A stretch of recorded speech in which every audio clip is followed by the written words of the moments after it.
Bank adalah lembaga perantara keuangan antara pihak pemilik dana dan pihak yang memerlukan dana. Kata bank berasal dari bahasa Italia banqui atau banca yang berarti bangku. Bank pertama di dunia adalah Banca Monte dei Paschi di Italia yang didirikan pada tahun 1397. Pada masa Renaissance, para bankir melakukan kegiatan transaksi mereka sembari duduk di meja penukaran uang. Seiring dengan perubahan zaman, dunia perbankan juga terus mengalami perkembangan. Tahukah kamu, pada abad ke-18 sebelum Masehi, sebenarnya bank sudah ada di dunia sejak abad ke-18 sebelum Masehi. Namun, pada masa ini, bank belum dalam bentuk bangunan yang megah dan besar, melainkan berupa rumah ibadat.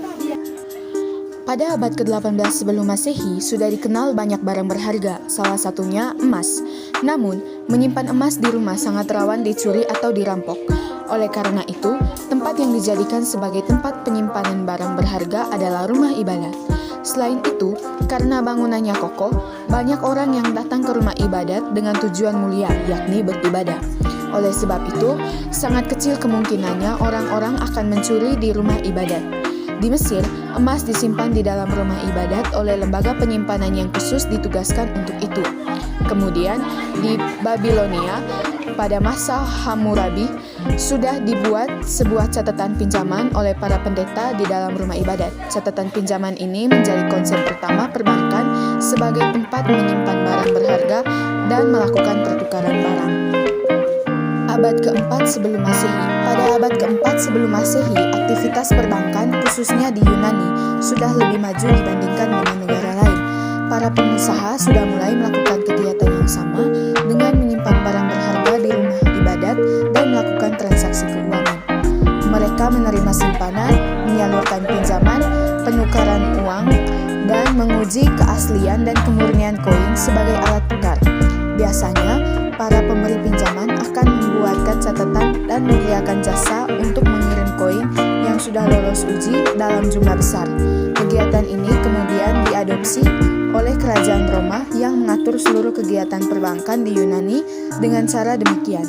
Namun, ketika Roma jatuh dan kalah perang, para pelaku perbankan mengalami kerugian besar karena para penguasa gereja Katolik melarang melakukan penarikan bunga. Akibatnya, kegiatan perbankan saat itu dihentikan. Abad ke-12 hingga ke-14 Masehi, sepanjang abad ke-12 hingga ke-13 Masehi, para bankir dari Italia Utara memberi pinjaman kepada orang yang membutuhkan dana. Pada masa itu, orang-orang Italia Utara memang memiliki harta yang berlimpah alias kaya raya berkat kepiawaian mereka dalam berbisnis. Kemampuan bisnis orang Italia Utara pun semakin bertambah setelah menemukan buku bertajuk Double Entry Bookkeeping yang mengajarkan tentang debit dan kredit.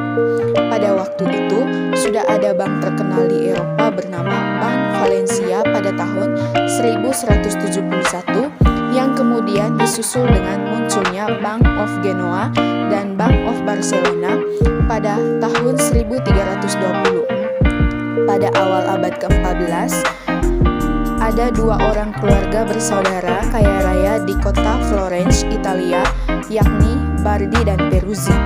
Kedua orang ini kemudian membuka penerimaan uang dan menyalurkan kepada para rentenir uang yang disebut papacci.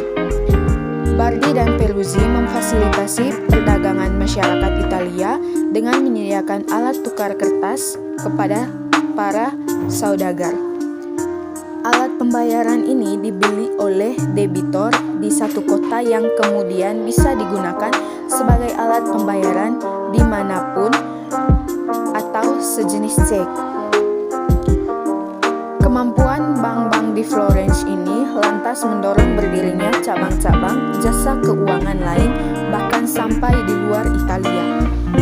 Abad ke-15 hingga ke-16 Masehi. Selanjutnya, pada awal abad ke-15, ada sebuah keluarga bernama Medici yang merupakan dinasti perbankan terbesar di Eropa. Keluarga Medici mendirikan bank bernama Medici Bank atau Banca Monte dei Paschi yang berdiri pada tahun 1397. Ini merupakan bank pertama di dunia. Namun, sejak keluarga Medici terjun dalam bidang politik, kemajuan perbankan mulai tersendat. Giovanni Giovanni Medici yang berambisi masuk dalam dunia politik mulai mengabaikan bisnis perbankannya.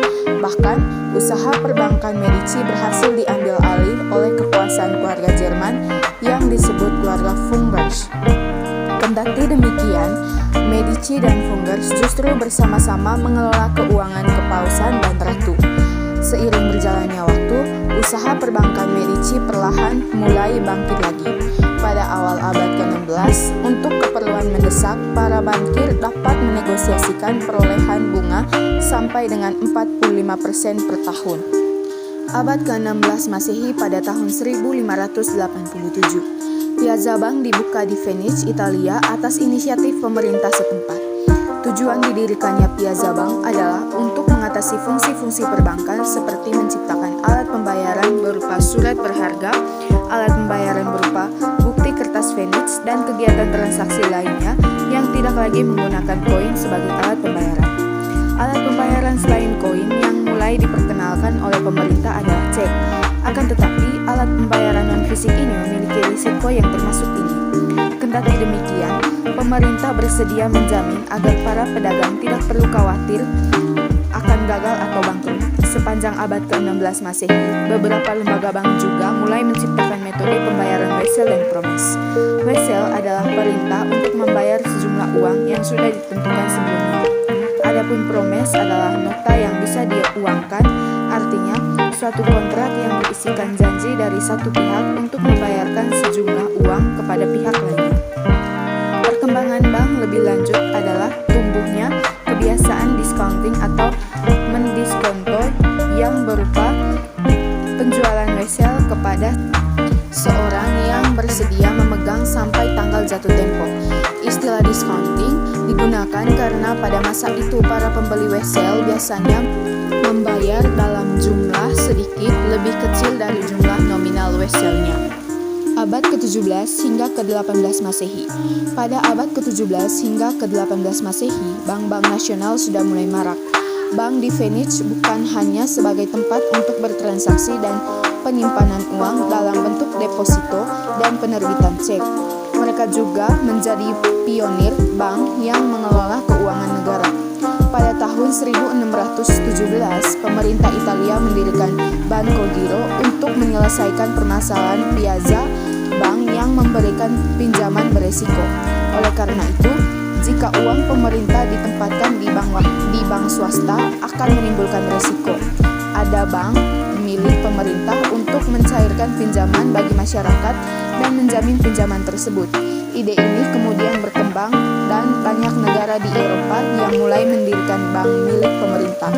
Contohnya adalah Bank of Sweden pada tahun 1668 dan Bank of England pada tahun 1694. Abad ke-19 hingga ke-20 Masehi. Sepanjang periode 1800 sampai 1914, bank-bank pemerintah semakin berkembang yang mendesak para bankir perorangan untuk bekerja sama, bergabung, dan membentuk bank-bank besar. Pada periode ini juga dikembangkan berbagai fasilitas-fasilitas khusus untuk memenuhi kebutuhan keuangan di bidang pertanian dan industri. Oleh karena itu, banyak bank-bank koperasi didirikan. Kemudian, sekitar tahun 1914, negara-negara mulai mencoba mengaktifkan sistem perbankan dan pembayaran nasional, yaitu dengan upaya kembali ke sistem standar emas.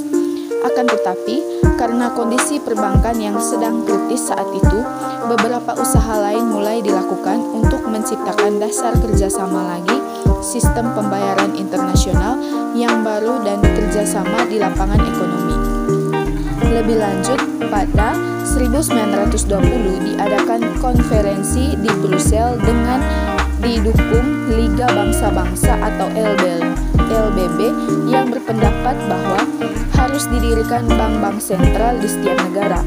Konferensi selanjutnya diadakan di Genoa pada tahun 1922 yang menghasilkan bahwa setiap negara perlu menggunakan uang kertas di dalam sistem mata uang guna menghemat adanya pemakaian emas. Dengan demikian, pada masa ini, lembaga perbankan sudah melakukan kerjasama internasional, membentuk sistem bank yang modern dan sistem perbankan berbasis teknologi.